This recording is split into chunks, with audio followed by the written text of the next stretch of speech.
You're raised as an athlete to fight back. So why all of a sudden when you retire do you stop the good fight?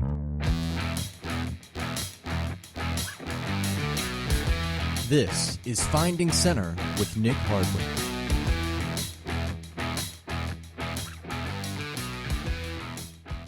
We break the playoff drought in 2017. I'm the only player on the team to play 100% of the snaps. The only one. Go to exit physicals. I said, clear me for the Pro Bowl. I'm out of here. My son's going to be born in the next couple of days. And that playoff game was kind of a win-win. Like, I was either going to see the birth of my son or I was going to stay up there and we're going to play another playoff game. And I did everything in my power to win that game. But when it was over, I was ready to go home. And I was ready to – I was an alternate for the Pro Bowl, and there was two centers in the playoffs. I thought, okay, well, we got a pretty good shot at this. And 50 minutes before my son's born, we're sitting in the delivery room, and I get a call that my career is over. No possible return to play. At C2, C3, I had a disc and bone sitting into my spinal cord, which is loss of respiratory function and paraplegia.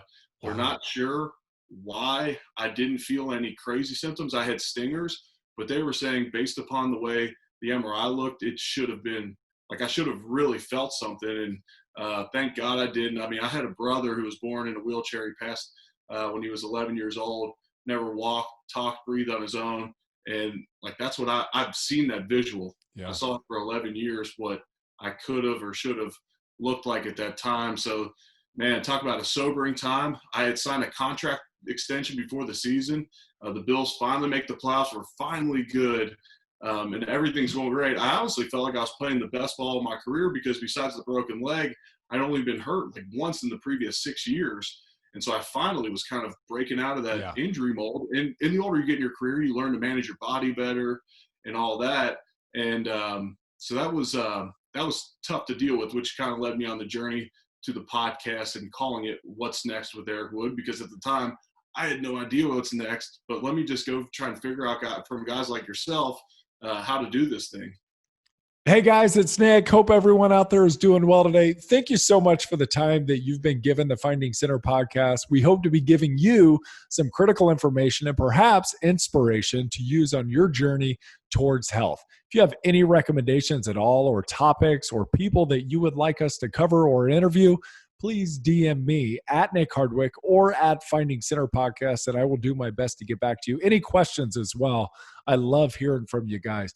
You know, as far as health goes, here's a game I like to play. I like to think about my life in reverse. When I'm in my 80s, 90s, and even into my hundreds, that's right, I said it. I'd love to be 100 years old, but only if I can do it with health. I want to be able to look back and know that I did everything possible to stave off neurocognitive decline. I want no regrets. As Dr. David Hawsey said on one episode, the difference between being old and being an elder is retaining your wisdom. If we allow ourselves to slip physically, mentally, we are going to struggle as well. And with mental decline, we lose the essence of the person and all of that accumulated wisdom. What a shame. Dr. David Hawsey says we should rage against that. I totally agree. If you're new here, the Hardwick family, we've announced a new supplement line with our name on it. It's called Hardwick.life. It's like Hardwick.com, but instead of .com, it's .life. My family has been taking these exact pharmaceutical-grade supplements for several years now. We love what they have provided us. Our philosophy is to do everything within our power today to ensure that we're giving ourselves the best chance possible of living a fulfilling life. Hardwick.life is centered around taking care of the fundamentals of health through an active lifestyle, getting proper nutrition and supplementation to boost our immunity and protection for the areas in our lives that need special attention. My goal is to restore brain health for a lifetime of running into other giant humans over 30,000 times. That's right, 30,000 head hits. That, as well as looking after my heart, which also I'm sure came under some damage being big and then getting small. And I also have a family history of heart disease. Those are vital for me. Jamie's concern is her immunity and her gut health. That's why she loves the Foundation Life and Gut Life. Whatever areas of need or concern you have, Hardwick.life has you covered. Be sure to subscribe for 15% off and free shipping. When you do that, you're going to also get access to our simple, family-friendly recipes to help get you started or keep you on track with your health journey. We are Hardwick.life, foundational elements for a fulfilled life. Check us out. And now at Hardwick Life, we've also secured partnerships with some really cool products that may be of interest to you at some really great prices. And try these ones out. The greatest meats ever. Seriously, the greatest meats ever. Bel Campo meats. Check out the Anya Fernald podcast. How about this? The Whoop Fitness Tracker strap to optimize your training, recovery, and sleep. All of the Julian Bakery products, the great assortment of egg white and grass-fed beef protein products that they have. The Power Dot Muscle Stimulator for increased performance. And of course, my friends over at BUBS Naturals. Be sure to check out all of these premium products at hardwick.life. Also, guys, you know this. If you follow my stories on Instagram at Nick Hardwick, then you already know I post almost every meal that I eat. I do it to show that health and maintaining a fit and active body and lifestyle, it's no trick, guys. It's consistency, consistently making good choices. One thing I've put into my body consistently since the company was founded in 2017 is BUBS Naturals collagen protein and MCT oil powder. One way or another, I have used BUBS religiously, daily. I swear by it. These days, since talking to Doc Amen, I have cut out coffee, but I still put the BUBS in a protein hot chocolate that has been giving me my morning fix. I love it. It makes it creamier. You're going to love it too. As I know lots of you have taken me up on the recommendation. Jamie swears by it. She has it multiple times every single day. No other collagen brand can claim to be 100% NSF certified and donate 10% to charity. That is awesome. If you're in the San Diego area, BUBS products are now available at all Barron's markets. Stop in and pick some up today and see how conveniently health can fit into your life. If you don't have a Barron's near you or don't want to go to the store right now, I get it. Order it online at bubsnaturals.com. That's bubsnaturals.com. Use the code Hardwick20 for 20% off that order at bubsnaturals.com. All right, guys. Joining us today on the Lessons from Legends segment of the Finding Center podcast is Eric Wood. Eric is the former 9-year center for the Buffalo Bills. He played and started in 120 games, was named to the Pro Bowl after the 2015 season. And in that same year, he was the recipient of the Buffalo Bills honoree as the Walter Payton Man of the Year award. He also received that honor in 2016 as well. Pretty amazing. Eric was part of the 2017-2018 Bills team that went back to the playoffs for the first time since 1999. And following that game, Wood was suddenly and surprisingly forced into retirement due to a dangerous neck injury. Since stepping away from ball, Eric has taken on roles as an ACC network analyst and Buffalo Bills radio color analyst. And he hosts his own podcast called What's Next with Eric Wood, where he explores the personal side of his transition from football through laid-back interviews with a new fascinating guest every episode. And I can give Eric credit for getting me into the podcast game. Thanks to him having me on as a guest early on and then setting me up with his producer, artist, and answering a million questions, probably 1,000,001 more than he wanted to answer. Please give his podcast a listen. Again, that is What's Next with Eric Wood. He does a great job. He puts a lot of effort into it. And follow Eric on Twitter and Instagram at ewood70. Hope you guys enjoy. Eric, how you doing, brother? I'm doing great. Yeah, excited to join you today. Oh God, I always get so excited when I see somebody's finally coming onto Zoom. It's like, yes, they're here. It's like there's a couple of moments where it's like, all right, we're really going to do this. So super exciting to have you. And I gave you credit in the intro for getting me into the podcast game in general, because I joined your podcast and then I was like, that looks like so much fun. He makes it look super easy. And you set me up with the artist, the producer, and you got me rolling. You answered tons of my questions. So thank you first before we even get into anything.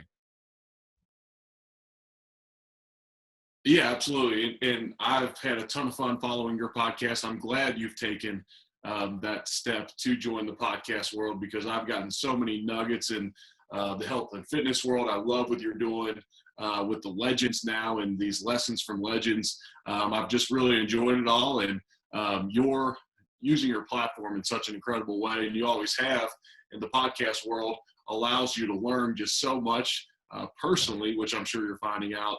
But then as you're learning, so many other people are learning as well, which is a cool impact you can have. Yeah, it's super cool. It's inspiring too, because when I click on your Instagram and I follow the podcast and I see all that you're doing, I'm like, man, this guy has so much energy. It's just amazing how much bandwidth you have to be able to do everything you do. I mean, Buffalo Bills color analyst, ACC network analyst. You've got the podcast. You've got a foundation. You've got 2 kids. Where's this energy come from? Where's the motivation come from? I mean, honestly, a lot of it is trying to figure out what's next in my life. And I'm enjoying all of this. I know first and foremost, I want to make an impact at home. So I need to pour into my wife and kids, or else I'm going to fall short everywhere else in life. But, last year, an opportunity came with ACC Network first to join the conference on the broadcast side and be an analyst for the conference that is in my region of the country, in the southeast kind of part of the United States. And then also the conference that my alma mater, Louisville's in. So that was a great opportunity, one I couldn't pass up. And then about a month later, I got an opportunity with the Buffalo Bills radio network. And as you know, those radio color gigs don't open up very often. Right. The guy before me held it for 15 or 16 years. So I figured that's another opportunity I can't pass up. So I took them both, which had me pretty busy. But prior to that, I was just trying to produce some content. Like, okay, I don't know exactly what's next for me, but I know I want to make a positive impact on people. Well, how can I do that? Well, I can have a few blog entries, and I can do this podcast, and I can post positive stuff on my social media. But honestly, I would say the exact same thing about you, and you're an inspiration to me in that world. And you were kind of one step ahead of me. You know, you got out of football and you lost the weight. Years early, yeah. I got to lose the weight. And then I see how you interact with your kids, and your kids are just a little bit older. And I love following you and Jamie and how you're trying to get them to eat healthy and get them outside and exercising. And me and my wife have both had a lot of fun following you guys. Oh, I love it. Now, all of the things that you're doing, I'm sure in some certain way they scratch a different itch each. Like if you were to classify the Bills gig, the ACC gig, and your podcast, what itches are those scratching in your life? You know, for the podcast, for me, it allows me to network. It allows me to spread positive content in a great way. Maybe one day it becomes a pretty good revenue stream. But at this point, it's not, which is fine. That's not the purpose of it. I always joke around that I could get on here with former teammates and tell R-rated and X-rated stories, and I could probably get to a top 10 list here and there. But that's not the content I want to produce. And so I'm going to try and build it organically and build it with content that I appreciate, you know, health and fitness stuff. I have everyone on from pastors, business leaders, to former athletes, current athletes, whoever it may be. I just want to learn from people, and as I learn from them. So that's kind of the itch that the podcast gives me, and that's kind of the networking, learn from people, kind of evolve and further myself. And then as I spent a year out of football, I realized I needed to get into something and pursue something and try to be great at something again. So that's the path that broadcasting is for me right now. I want to kind of see where that goes, see where it takes me. I was really excited about this spring. I had 3 spring games to call, and I was doing sidelines for ACC Network last year. I was going to be in the booth for these spring games, and the coronavirus had different plans for that. So we'll see where this fall goes. And after this season, it's kind of exciting. I'll be a free agent for the first time in my life. I never was a free agent when I was playing for the Bills. I always signed a contract early. Well, after this season, unless something crazy happens, both of my contracts expire. I signed 2-year deals with each. So it'll allow me to, at that point, see where I want to go in life and see what kind of offers come in. And maybe, I'll have a lot more clarity after this fall of where this broadcast thing is going to take me. Yeah, and more practice and then potentially more leverage. And I love the idea of the 2-year contract, because really you're betting on yourself. You're betting that you can ramp up in a hurry, right? You're saying I can get really good at being a color analyst and make myself something that the organization wants to put their money into me for a really long time, or the ACC network goes, yeah, we like where this dude's going. His trajectory is going nowhere but up. Let's put something into him. So I really like the 2-year deal and really betting on yourself rather than going long-term and getting stuck in a deal that maybe is not favorable for you. Now, Eric, you've got 2 kids, right? You got a boy and a girl. And how old are they, and how are you guys dealing? How are you guys dealing? Sorry, go ahead. Yeah, so we have a 4-year-old Grace and a 2-year-old. Yeah, sorry.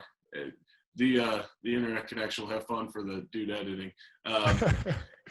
we have a 4-year-old Grace and a 2-year-old Garrett, and you know, my wife deserves a lot more credit than I do at this point to get through this pandemic. But you know, our kids generally go to school 4 days a week, and that's a great break for my wife. And I think our kids are enjoying a lot of the staying at home and spending more time with us. But honestly, there's days at nap time where they're going nuts, and we have to just give them a little bit of laxivity and just say, look, they've been kept cooped up in the house for so long. We can't punish them because they're going nuts right now. They're going stir crazy, just like I would be if I wasn't able to kind of get outside, play some golf, have conversations like this. And you know, me and Leslie, our dates are a lot different now than they used to be. You know, she thinks it's fun to come ride with me for a round of golf and hang out with a few girls on the golf course, as opposed to in the past she would have never done something like that. Yeah, isn't that interesting? So now maybe you can take something from the quarantine and then use that in your relationship moving forward. I think the one thing for all of us is we've learned to be more patient with ourselves and our kids, and I guess get comfortable being bored once again.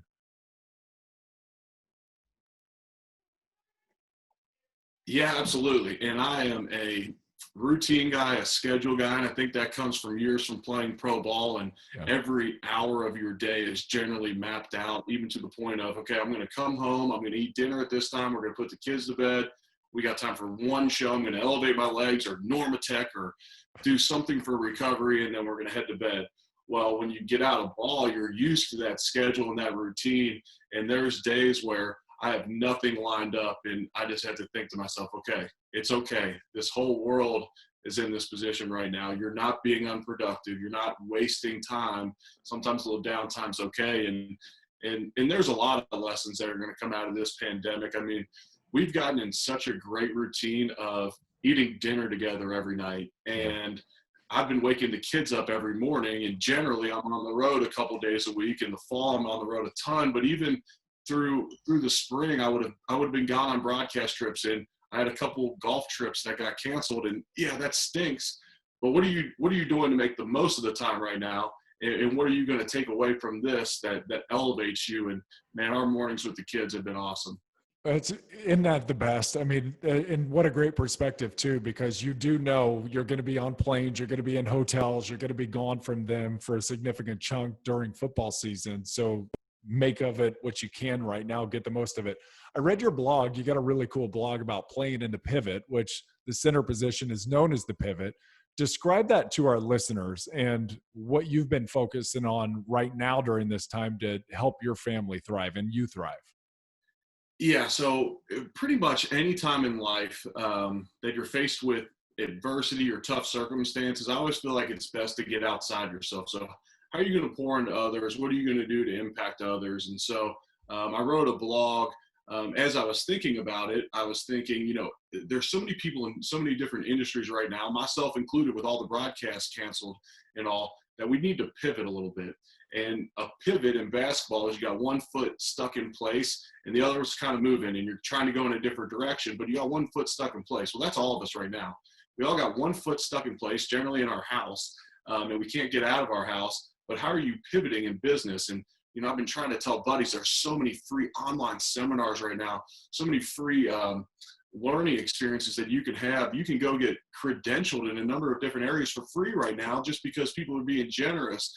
And then, you know, I made the correlation back to the pivot in football where I played the center position. So kind of take it from the guy who played in the pivot on how you can pivot in your life. And I just am cautious for people right now that are in a woe is me sense right now. And a lot of people are, and there's people just facing unbelievable circumstances, extremely tough. It'll be the hardest part in a lot of people's lives will be this pandemic, people losing businesses. I mean, generally when our country is facing something dramatic, our military always swoops in and saves the day, or they go out and fight for us so we all can live our normal lives.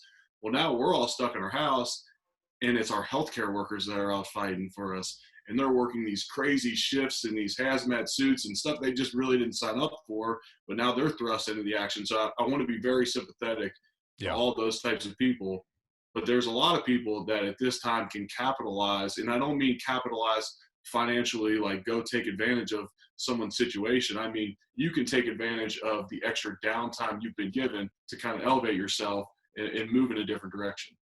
Yeah, absolutely. I had the opportunity, and I know you've been doing this too, is talking to football teams via Zoom and talking to businesses via Zoom is super cool to be able to do that. And one of the things was, if you're not where you want to be in your conference or your division or on your own team for that matter, as far as ranking in the positions, you've got the opportunity to close the gap during these times. In times of stickiness and times of, turmoil, there's an opportunity there. And the people who are going to capture that opportunity are the ones that are going to move up the ranks eventually and are going to close that gap and are going to be able to win the division, win the conference, and to make big strides. Like, these are the times when everyone's on level playing field, it's kind of status quo, but now's the time, it's the sticky time to really make the gains. How are you advising college kids or high school kids who are maybe going through this right now? They can't go into their facilities, they can't train. Like, what kind of advice are you giving them? Yeah, so what I'm encouraging these guys is to learn from people's lessons. That's one of the reasons I love the podcast world so much and doing these long base interviews, is you can learn from people who've experienced things. Well, I have not, no one in this world has experienced this coronavirus time, but what me and you both experienced is the 2011 lockout year, which Yep. isn't exactly the same. We were locked out of NFL facilities, and I love joking with Eric Siana, who's still the strength coach for the Bills, won National Strength Coach of the Year in the NFL last year. I love joking with him because the lowest body fat at a plus 305 weight that I ever reported a training camp with was the year after the lockout. That's But I put hilarious. my nose down and I said, I'm going to show up in the best shape of my life, and I'm going to make a point that there's going to be so many offensive and defensive linemen that are taking this time to get fat, to enjoy themselves. Well, I'm going to take it up a notch, and I'm going to come back in the best shape so I can maybe have an unbelievable year this year. And then another thing that prepared me to speak to these teams during this time, and it was probably the same at Purdue when you were there, was during the month of May, at least at the University of Louisville, you couldn't take a class and get your scholarship check unless you needed it to graduate or to be eligible. Well, Right. I was always kind of ahead of the curve academically, taking as many classes as I could during the fall and spring and all that, and I wasn't at risk of being eligible, so I couldn't take a class. Well, a lot of people go home during that time, and my freshman year at U of L, I got mono, and so I had to put back on a bunch of weight. And Yeah. one of our assistant strength coaches said, "Don't go home, stay down here." I said, "Dude, I can't afford it." He said, "Go bounce at a bar at the weekends. Go figure out something to do to make a little bit of money. I'll teach you how to grocery shop on very, very little money," which is funny how many of those principles still stick with me today. And we'll get you so much better and stronger and bigger during this 1 month. Just watch what happens. Well, when I was thinking about it later in my college career, I always did that during May because I felt like I got an advantage. Well, that's like 8 to 9% of a year is 1 month. So you're catching all that advantage. You do that 4 years, now you're around 35% better than what you would have been if you would have laxed off during that time. Okay, so now during this pandemic time, you have the opportunity, and you might not have a weight room. You might not be able to use the beautiful facilities like we could in 2011. You might not have those opportunities, but what are you doing each and every day to get better, to catch an advantage? And that could be film. It's what you're filling your mind with. It's what you're filling your body with. It's a number of things right now. Yeah, there's plenty of opportunities out there. Now, Eric, you had some really nasty injuries during your career. I loved watching you play. I thought it was a total blast. You looked like you had fun. You were working your ass off, and you did a hell of a job. But you had some nasty injuries during your career: leg breaks, ACL, and the neck injury was the final one that put the nail in the coffin on your NFL career. Take me through those. What were those times like for you? And then what was it like rehabbing and coming back? And did you learn anything from those moments? Oh, absolutely. I learned a ton. So in 2009, my rookie year, I break my leg in half, Joe Theismann style. And you're right. I had a ton of fun playing football, and I would always try and finish people to the ground. Yeah. My first couple offensive line coaches in the NFL would track knockdowns, which as an offensive lineman, if you're competitive, any kind of statistical deal you can have, you're trying to compete at, which if I was coaching offensive line now, I don't know that I would necessarily track them, only because the more guys you put on the ground within the tackle box usually correlates to a lot of injuries, and especially for your own guys. So we were trying to dump guys, and I remember all the time guys getting ankles and stuff because we were dumping people over each other. But we were having fun, and we were young, and we weren't that good anyway. So at least we were playing physical out there. But 2009 did tib fib, and that was a tough rehab. I had never been hurt in my life. I never missed a game in college. Started every single game, 49 straight games. Get to the NFL, start my very first game there, and then 11 games in, break my leg in half. That was a tough one just because I had never gone through a rehab before. And I was thinking, okay, well, I'm going to attack this right away. Here we go. I'm ready to roll. And they're like, no, you can't do anything for like 10 weeks. I'm like, oh my gosh. Okay. Well, this is going to be some trying times. And then the following year I did a high ankle sprain. After the season, I had to get that leg cleaned up, the ankle. 2011, my third year, I did ACL, PCL, lateral meniscus. The following year, I did an MCL, and I needed a knee cleanup post ACL. And then you're heading into year 5, which was a first-round contract I came in on, so I had to sign a 5-year deal at the time.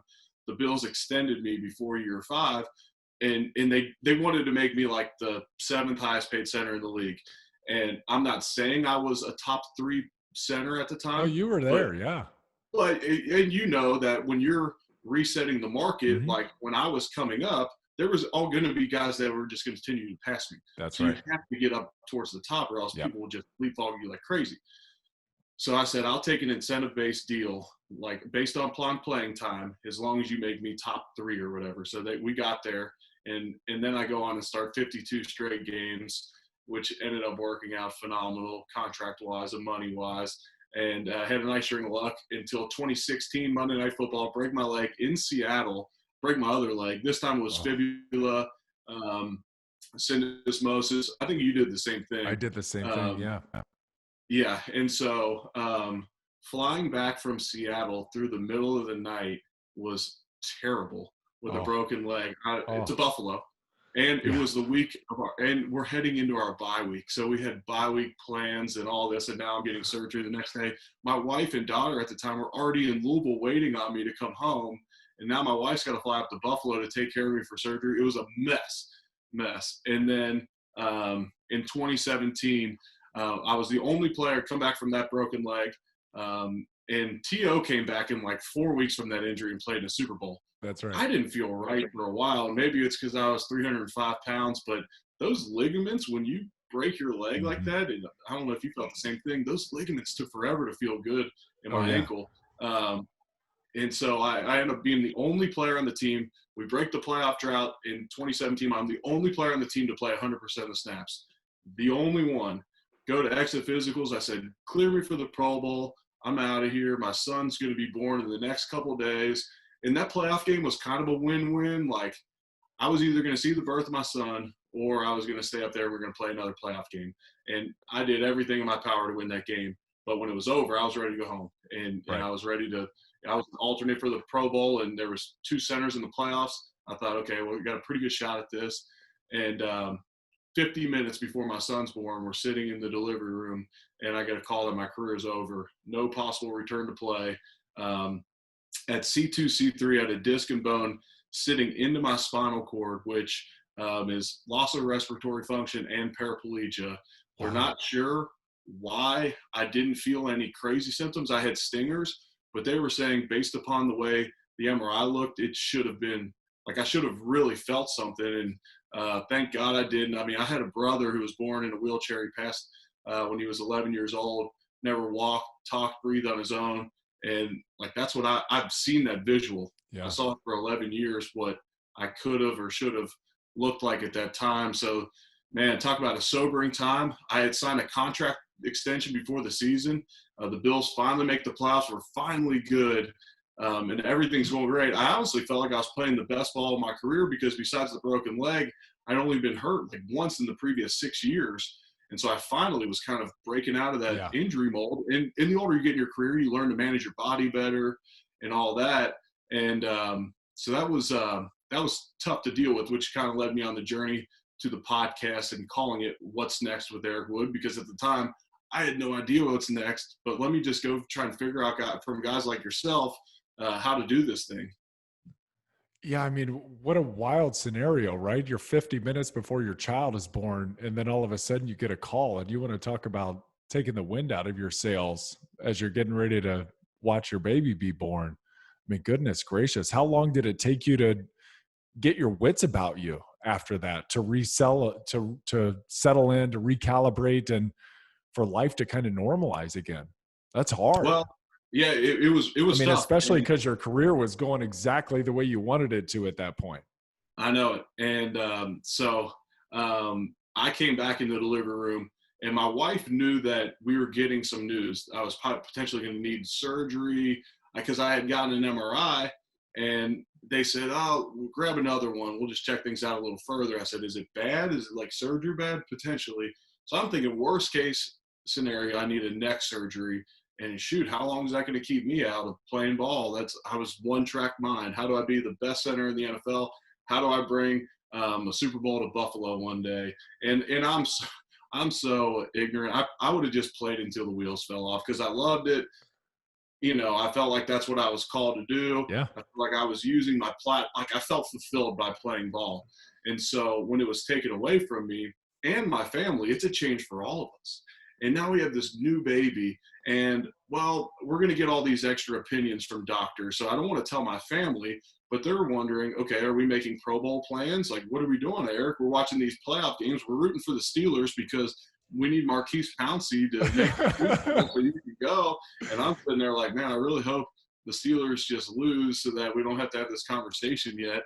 And it was tough. And then but I knew immediately I wanted to lose some weight. So I started a weight loss competition against a buddy who hadn't lost the weight from college ball yet. So we were both 9 years out of playing football, or he was 9 years out of playing football. I was a couple months, but we were weighing about the same. So we do a weight loss competition, peel off a bunch of weight, and that gave me some purpose. So we had this new baby. And you feel like crap after the season anyways. Oh, yeah. So you're like, I mean, it stinks, but, and I'll tell you what, when I saw them go back in the spring, and I had been a captain up there for the previous 5 years, I loved everyone on the team. I loved the coaching staff, the trainers, the weight staff, everybody.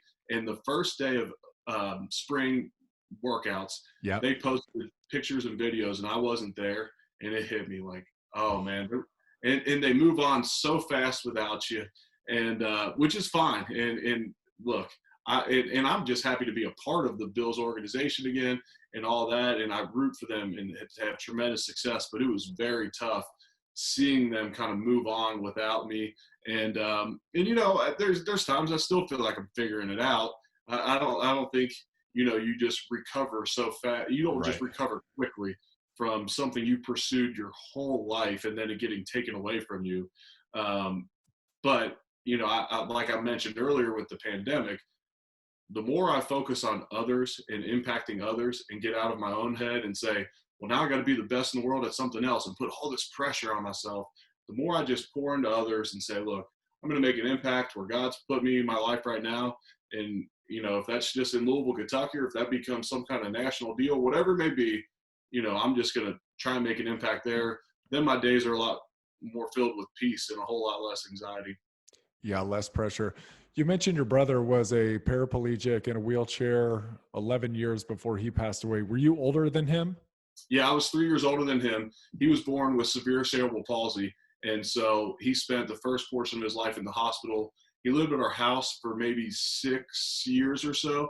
And there was a nurse in there 24/7, which is tough when you're living in a small house on the west side of Cincinnati and you're trying to have a relationship. You have 2 other kids, and now you have a special needs son and a nurse in the house. There's so many times I think about how fortunate I am just for, just the comfort and the, not having a sick child around the house and a lot of the challenges my parents faced. But so he passed when he was 11 years old. I was 14 at the time. I was 3 years older. And when I got in the NFL, I started a foundation up in Buffalo called the Eric Wood Foundation. It's now the Eric Wood Fund. But it helps out families that have special needs or sick children. And really my passion is like, I'm never going to be able to raise enough money to save all these kids and create a cure. I likely would never be able to raise for that. But if we can impact families and save a relationship, if we can provide date nights for families, if we can pay their electric bill and just take a little stress off, if we can pay their parking garage fees, some gas cards, some groceries, that's some way we can make an impact. How do you think growing up in that house, how do you think it shaped your perspective on life? Do you think it helped you relate to, people probably see you as a big NFL star, but you're super relatable. Like, do you think that was part of it? How else did it shape you? Yeah, definitely. And it definitely helps me relate to these families because, yes, I do not know their exact situation, but I've seen it and I've lived it. And my parents have definitely seen it. I remember running in college and doing conditioning sessions that were just grueling, but being thankful that I had the ability to run. Yeah. Like I lived with someone who could never run. So how am I going to complain about running? And I try to play mind games with myself in a number of ways like that in life. You crack up if you heard some of them, but I would do that. And I think anytime you face adversity and you push through things, it becomes easier and easier the next time. So maybe the pandemic is a little less hard for someone who's faced a ton of adversity in life. Yeah. Because to them, it's not the world's caving in. It's, okay, here we go again. We've pushed through it before. Brighter days are ahead. What are we going to do to crush this day today? Yeah, what we have right here. Eric, when you reflect on your career, what are some key moments that you think back to? Automatically I'll think back to some of the injuries and early on and play those what if games. What if I hadn't gotten hurt those many times and all that? One of my favorite games was in 2011. We beat the Patriots at home to go 3-0, and some injuries derailed our season. But, playing with guys like Ryan Fitzpatrick and Fred Jackson and Craig Urbick and all these guys that I'm still Garrison Samware alongside, all these guys that I'm still buddies with today. It's funny, like we did not make the playoffs that year, but I think back to how much fun we had back then, and it was tremendous. I miss the locker room. I miss the offensive line meetings. I miss training camp because I never, and I almost feel guilty saying this, but I never went to a training camp with my job on the line. Like if I ever got cut in training camp, I was going to make so much more money based upon what they were going to have to pay me to leave somewhere else, that it's not like I goofed around. Like I was pushing each day, but I just didn't have that pressure that most people have. And so for me, it was generally a pretty fun time. So I do miss training camps. I miss celebrating wins. I don't necessarily miss like the next morning feeling, there's so much you miss about playing ball. And it's always fun rehashing with old teammates. Fun memories, but it's amazing. Like we'll talk more about like our little fine bell we had in our meeting rooms where we find each other. Chad Reinhardt brought that out to us. I know. He would bring the little bell and the ding, and we had the list, and all of the fines that you guys did with the Bills. He brought that out with Joe D. It was so hilarious. Yeah, so like we talk more about that stuff than we ever do like big wins or great blocks you may have had. Oh, that is so good. Best single achievement, the greatest achievement of your career? Wow, that's a great question. I was nominated for the Walter Payton Award twice by the Buffalo Bills for the Man of the Year, and that was a huge honor to me. And at the time, I felt like so many other guys were probably more deserving, but it's voted on by your coaches and teammates that it blew me away, especially when I won it back-to-back years. I won it in 2016. There was a guy on our team named Lorenzo Alexander who in 2017, 18, 19 won it for the Buffalo Bills. And in 2016, it may have been because he was a first-year player to the Bills, but I was thinking to myself at the time, like, there's no way I should have been voted for this over Lorenzo Alexander. He's just a phenomenal person, player. Christian, man, husband. He was one of my neighbors. I got to learn so much from him as a dad because his kids were older than mine as well.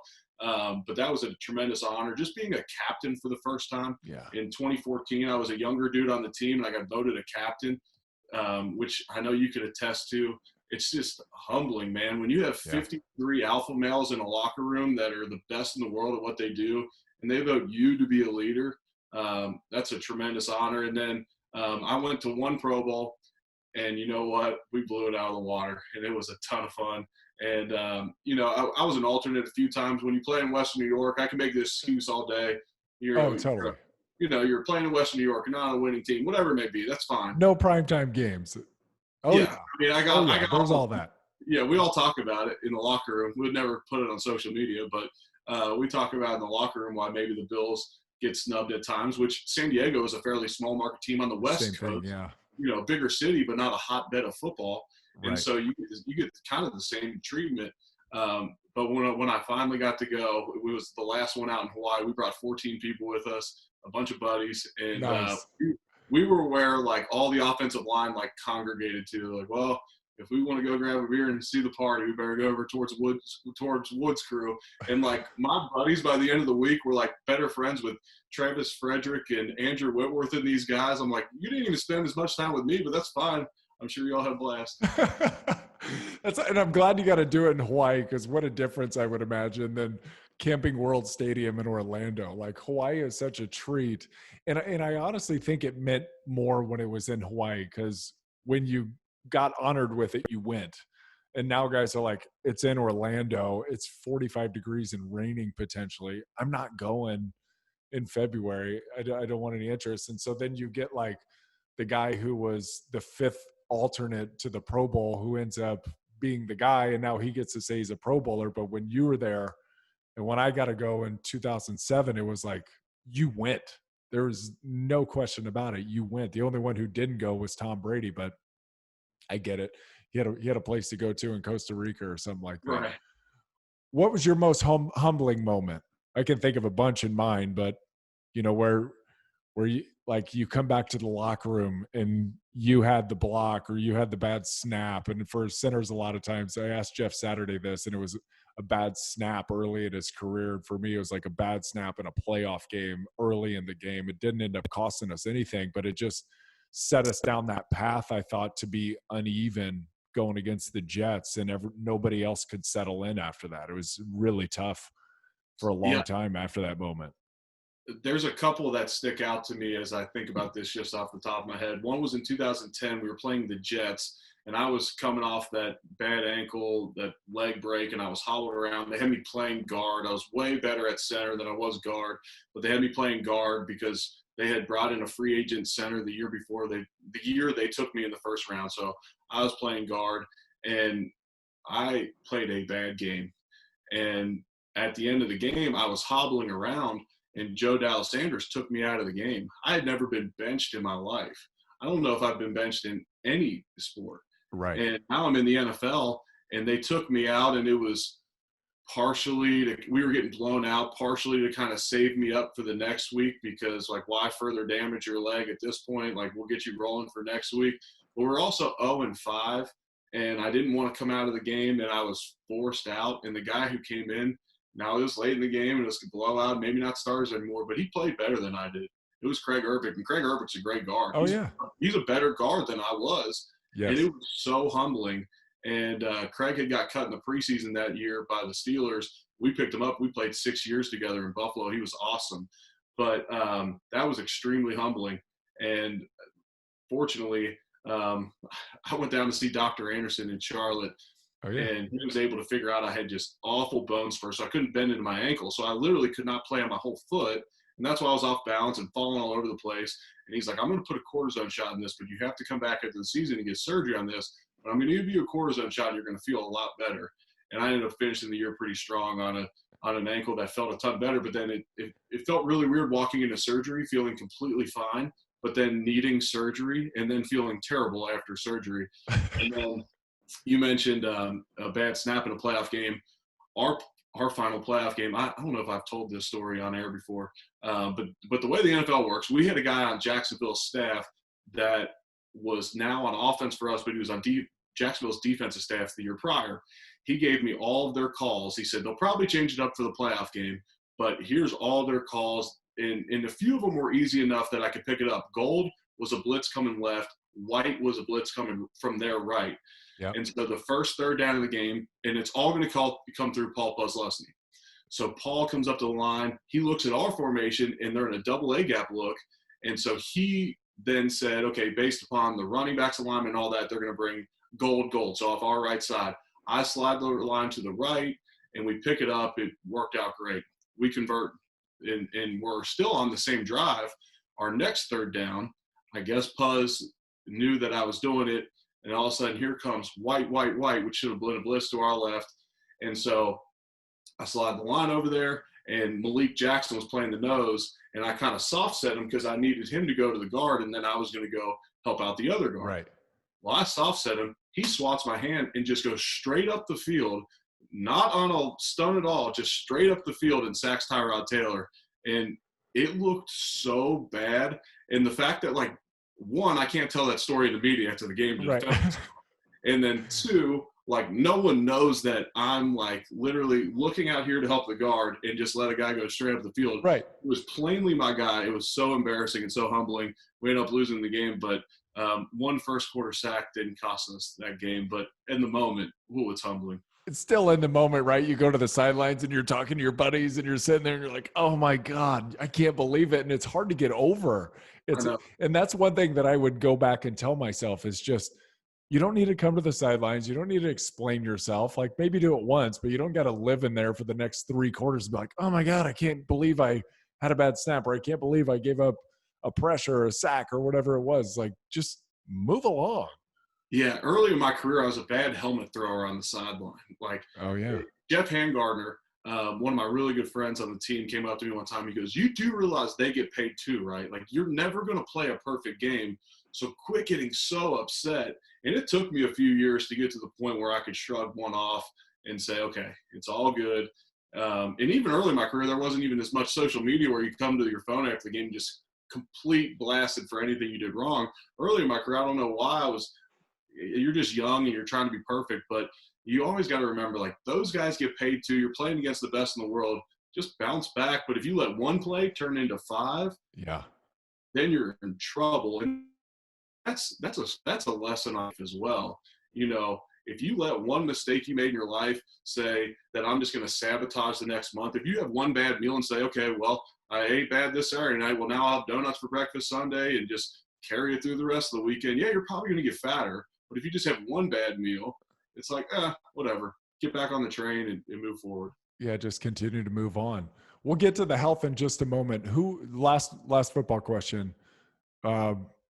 Toughest guy you had to face or fiercest teammate that you had in your locker room?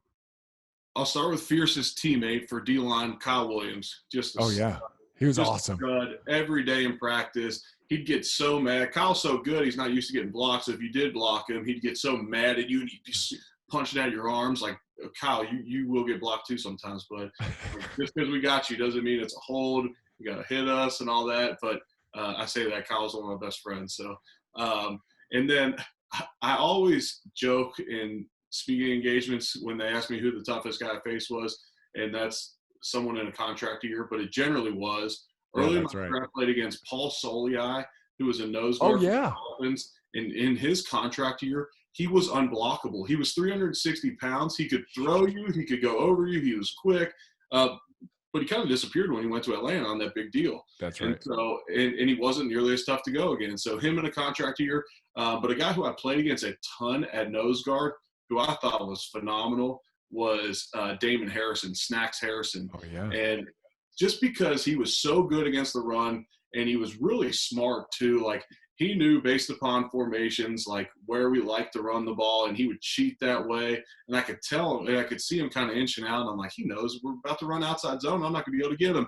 And then he also had a little bit of wiggle in the pass game too. Like he would get maybe 7 or 8 hits a year. And if you fell asleep, he'd get 2 on you personally. Like, and I'll never forget, we played against the Jets, the opener, the year he's starting. And I guess he wasn't very good the year he was on practice squad. And we had hired Mike Pettin away from Rex Ryan's staff. And Mike Pettin, who's now the coach for the Packers, he was the Cleveland Browns head coach. Now he's defense coordinator for the Packers. He's like, oh, no, you'll crush him, Wood. You're fine.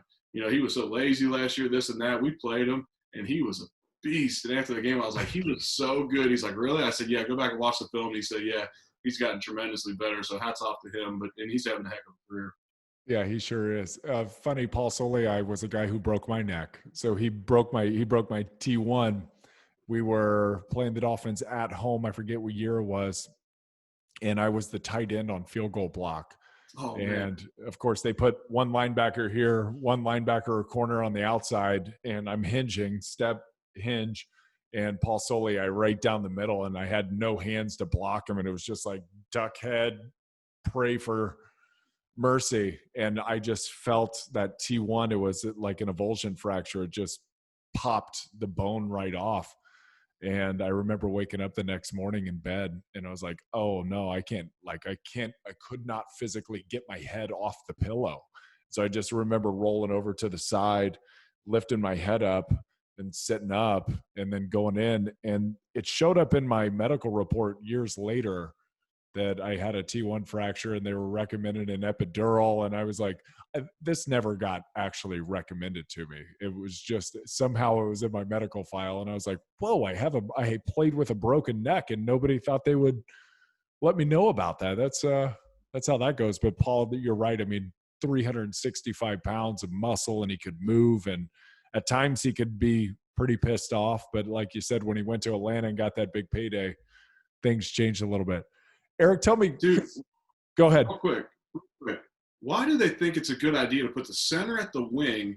Because if you have your center go down, like I would argue that's the worst position to be on. Totally. On the field goal team. If you have your center go down, you're compromising your whole offensive line because likely one of the guards are going to have to go into center because he's probably the better center at that point. Like, that's a terrible idea, and I did the same exact thing. It just doesn't make any sense. And Gronkowski got hurt at the wing on field goal. Like, that's how he did his elbow. Like, I know it's just an awful idea. Gosh. No, bring somebody else in. It's just an awful idea. And teams started getting onto that and really just loading you up. It was like, because I could take 3. So they would send 2 and just rush one straight down the middle, especially when they knew I started having a bad neck. It was like, dude, we're going to get this guy out of the game in a hurry. Yeah, it never made sense. Right. Put a backup D tackle there. Exactly. Yeah, they're smart enough to get that done, right? Step hinge. You can they can make that work.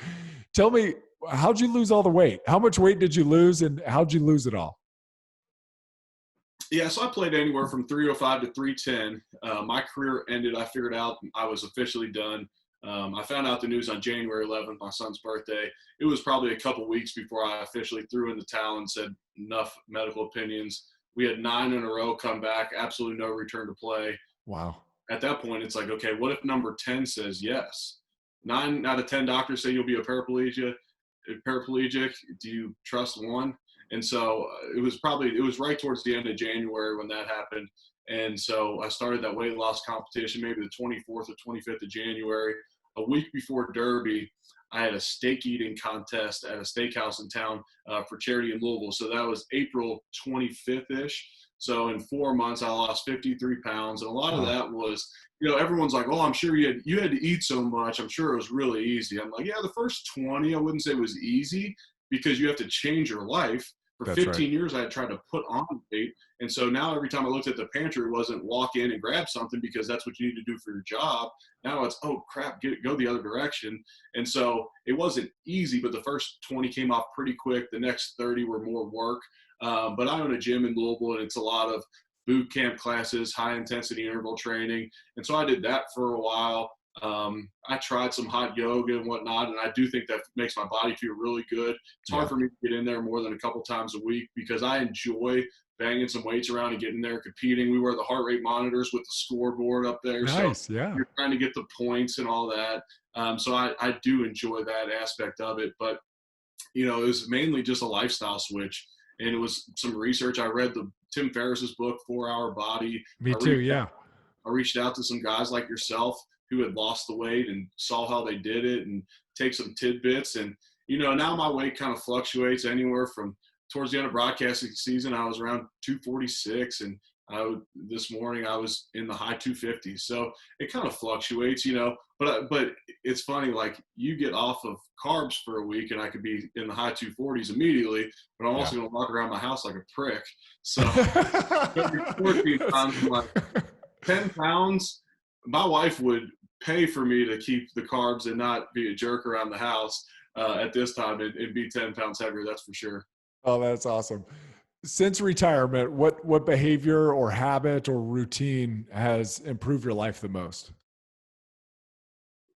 I got pretty good with this towards the end of my NFL career, but being really intentional about my mornings and doing some type of gratitude practice, doing some type of scripture reading, and doing some type of meditation. And that looks totally different on different days. Some days, all of that takes a combined 7 minutes. Some days that takes 35 minutes, like this morning when I had some extra time and woke up early. But man, just starting your day off right in a positive mindset. And I needed it because I was just in my own head so much about my career ending. What am I going to do next? And this and that. Man, wake up every day and write down 3 things you're grateful for. For me as a Christian, read something spiritual, but it could be anything. There's so many great quick morning reads to fill the first part of your day with something positive, something motivational, and then some type of meditation, because your day is going to get so jammed. And even if you don't have anything on the schedule, the kids are going to be going, or you're going to have conversations. You're going to run on autopilot for so much of the day. To just slow down and be intentional about some thoughts for a few minutes. I would say that's been extremely valuable for me. I love that. I'm going to start doing that, writing 3 things down in the morning that you're grateful for. That's really powerful. Yeah. So I read a study, which is incredible. So whether you do it right before bed or in the morning, if you do it for 21 days and you do 3 things, what you train your body to do, or you train your mind to do, is to look for those things throughout the day, because when you go to write them down, your mind's not going to want to have to go back and think through your whole day. So you'll say, ooh, that's a good one. Oh, it's a beautiful day today. Oh, I better write that down tomorrow morning. And what it trains you to do is look for positives, as opposed to just go on auto. One of my biggest fears in life is that I'm just going to be on autopilot and one day get to somewhere and not be that person I want to be. So I try and just get in my thoughts and kind of analyze what I'm doing in my life continually to say, okay, am I putting myself in a spot where in 5 years from now, I'll be proud of who I became, and not just get there by chance. I love that. Intentional living. Last one. If you had a motto, what would it be? I'm glad I knew this one was coming, because I've listened to your other podcasts. Awesome.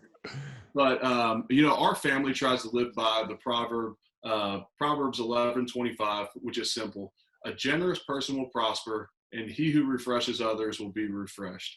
So we've been so blessed with finances, with time at this time, and talent, that we want to be generous and we want to bless other people. And then if we can live our life this is what I said to my daughter, is if we can spread joy, we will be filled with joy. So make others' day. So refresh others.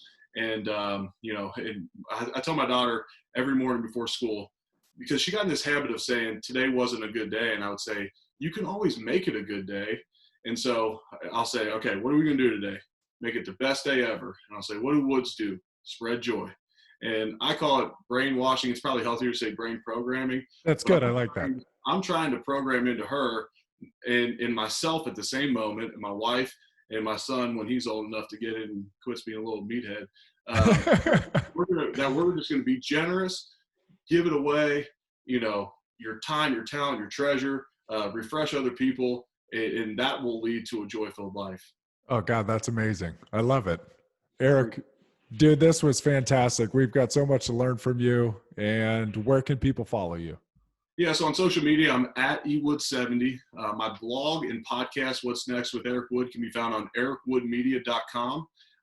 Feel free to message me on Instagram or Twitter. I try and respond. And I like interacting with fans, people that need some advice, because I know that it wasn't that long ago I was doing the same things for guys like Nick and other people I was trying to reach out to. Awesome. Eric, hey, thank you so much, brother. I really, really enjoyed this. It just very powerful thoughts coming from you. Yeah, my pleasure. Thanks for having me on. All right, buddy. Keep up the great work. Yep, you too. All right. Talk to you soon. Yep, you too. Bye. All right, gang, that's all we've got for this episode of the Finding Center podcast. I hope you enjoyed listening to it as much as I enjoyed doing it. One thing that would really help both of us and other potential new listeners is for you to rate this show and leave a comment in iTunes, Stitcher, Spotify, iHeart, or wherever you listen. Also, make sure to link up with us on social media. I'm at Finding Center Podcast and at Nick Hardwick. And follow, be sure to do this, at hardwick.life for great health information, recipes, and healthy lifestyle tips. And please share this podcast with anyone who you think might enjoy. I like to send specific episodes to people that I keep in mind while doing the podcast. Maybe you could do the same thing while you're listening. Thanks again, guys. Until next time, here's all the health to you.